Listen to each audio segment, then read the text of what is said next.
ముఖ్యమంత్రి కేసీఆర్ గ్రామీణ ప్రాంతాల అభివృద్ధి ధ్యేయంగా పనిచేస్తున్నారని ఎమ్మెల్యే లౌడియ రాములు నాయక్ అన్నారు. వైరా మండల కేజీ సిరిపురం పుణ్యపుర గ్రామాల్లో పలు అభివృద్ధి కార్యక్రమాలకు ఆయన శంకుస్థాపన చేశారు. గ్రామీణ ప్రాంతాల అభివృద్ధికి పల్లె ప్రగతి కార్యక్రమంతో ఎన్నో నిధులు కేటాయించి అభివృద్ధి చేస్తున్నామని తెలిపారు.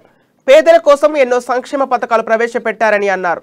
కేసీఆర్ చేస్తున్న అభివృద్ధిని చూసి ఓర్వలేక కేంద్రంలోని బీజేపీ ప్రభుత్వం ఎమ్మెల్యేలను కొనుగోలు చేసేందుకు ప్రయత్నాలు ప్రారంభించిందని విమర్శించారు.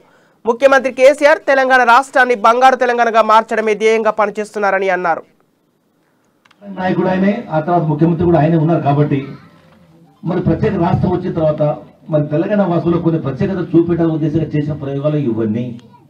మరి ఇందులో మామూలు విషయాల కాలం మీకు అందరికీ తెలుసు. ఇవన్నీ నిత్యం మేము చూస్తూనే ఉన్నాం. అయినా కూడా ఒక ఎమ్మెల్యేకి నా బాధ్యత కూడా ఉంది. నా ముఖ్యమంత్రి గారి గురించి నేను చెప్పుకోవాలి. ఆయన పెద్ద ఆలోచనలు మీతో నేను షేర్ చేసుకోవాలి, నేను తప్పదు. అందులో భాగంగానే మరి రైతాంగ సోదరులంతా చాలా ఉన్నారు.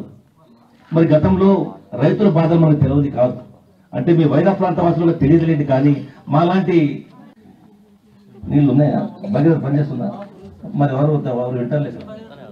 మిక్సర్ పక్కన నీళ్ళు వస్తున్నాయి కదా, వాడుకుండా మా మంచి నీళ్ళు, శుద్ధమైన నీళ్ళు అవి. మరి ఇంటింటికి నీళ్లు, మరి ఎప్పుడు కూడా బ్రేక్ అని కరెంటు, మరి అందరికి ఆసరా పెన్షన్లు, రైతు సోదరుల కంటే రైతు బంధు, రైతు బీమా,